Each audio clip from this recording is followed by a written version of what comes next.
Salut, j'espère que tu vas bien. On est samedi aujourd'hui. On continue encore avec Breakthrough Advertising de Jean Schwartz. Aujourd'hui, on va rentrer en détail dans la copie. Maintenant, comment rédiger une copie qui soit persuasive grâce à plusieurs techniques. La première technique que Jean Schwartz développe, ça s'appelle l'intensification. Et comme son nom l'indique, intensification suggère qu'on va essayer d'intensifier le désir de ton prospect pour ton produit, pour ta solution, pour ton service.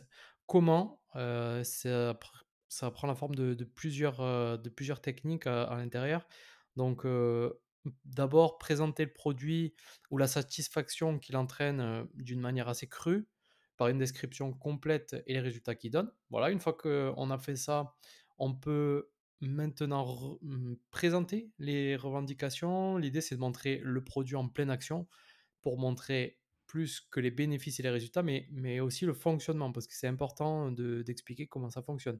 Si ton produit s'y prête, tu peux mettre ton lecteur comme le héros de ton histoire. C'est assez intéressant à faire, souvent, ça, de mettre ton lecteur ou un client passé qui utilise ton produit. Ça aide la personne à se projeter. C'est le moment, à ce moment-là, il explique que c'est le moment de transformer ta description en test. Ton lecteur doit se visualiser en train de tester le produit. Là, mais tu vois, justement, c'est ce que je viens de dire en s'imaginant à la place de la personne que tu vas présenter. Donc là, il est vraiment en train d'obtenir tous les bénéfices de la manière la plus spécifique et la plus vivante possible. Il faut étirer les bénéfices dans le temps parce que c'est important que ton produit il dure, voilà, ça va pas être éphémère.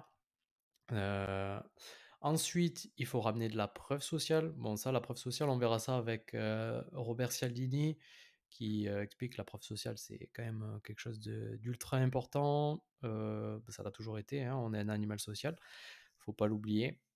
Une fois que ça c'est fait, on peut éventuellement, si c'est applicable à ton produit, montrer des experts qui approuvent ton produit. Bon, c'est toujours avec Robert Cialdini, ou enfin, c'est une expérience par, je ne me rappelle plus, le docteur H, qui avait montré des experts qui demandaient à des gens d'électrocuter des cobayes, et qu'il faisait juste parce que c'était des médecins qui le demandaient. Donc voilà, ces experts, c'est une figure d'autorité, c'est très puissant.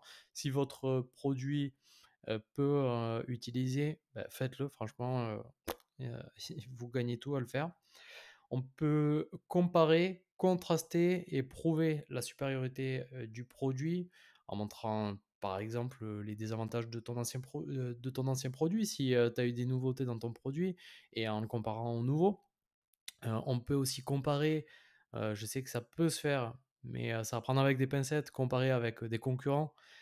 On le fait seulement si les concurrents sont envisagés régulièrement par les prospects. Si c'est pas le cas, ben, vaut mieux pas en parler parce que ça va leur mettre des idées dans la tête. On le sait en faisant des interviews ou en faisant des sondages. Et on peut remuer le couteau dans la plaie voilà, avec des témoignages. Tu peux comparer pièce par pièce, ancien produit, nouveau produit. Euh, Ensuite, 10e partie, c'est montrer à quel point il est facile d'atteindre les bénéfices. Donc ça, c'est toujours important de montrer qu'on peut arriver rapidement à obtenir quelque chose plutôt que sur le long terme, hein. Tout le monde a envie de perdre 10 kilos de suite. Voilà. Dès que tu touches au les variations sont infinies, bah, oui, c'est ce qui explique, hein. Tu peux toucher au prix, disponibilité, facilité d'utilisation, durabilité, portabilité, remplacement, maintenance. Heu, voilà, il est facile d'atteindre ces bénéfices parce que ton produit va pas être cher, parce qu'il va être disponible rapidement, parce qu'il est facile à utiliser. Parce que si tu produis quelque chose qui est complexe, voilà. Tu peux utiliser des métaphores, des analogies et ton imagination. On verra avec, j'ai aussi lu On Writing de Stephen King. Les métaphores, on va essayer de pas tomber ou dans les analogies, de pas tomber dans les choses basiques parce que bon, C'est un peu dommage de dire des choses, enfin d'enfoncer des portes ouvertes. Et avant de terminer, on peut récapituler, voilà, quand on finit sa page de vente, on récapitule, du genre style catalogue, toutes les performances, les bénéfices du produit. On peut le faire sans dramatisation, juste, comme ça, brut, ou on peut, dramatiser en faisant en gros, ça va être des bullet points, hein, sur les pages de vente en général. Et enfin, on n'oublie pas la garantie. La garantie, c'est le climax de la publicité. C'est la garantie, c'est ça, voilà, on va pouvoir renforcer les engagements précédents en soulignant toujours cette garantie. La garantie, c'est important pour vendre. Et voilà, si vous pouvez mettre une garantie sur votre produit, faites-le, mettez-la en valeur, ça va rassurer la personne, qui peut avoir des freins, des inquiétudes, qui aura forcément des inquiétudes. Et donc voilà, ça c'est, la première méthode, intensification.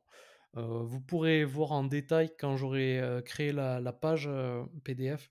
Vous pouvez voir un petit peu plus en détail tout ce que ça liste. Voilà, demain on se retrouve avec, d'autres techniques, et je te souhaite une bonne journée et je te dis à demain.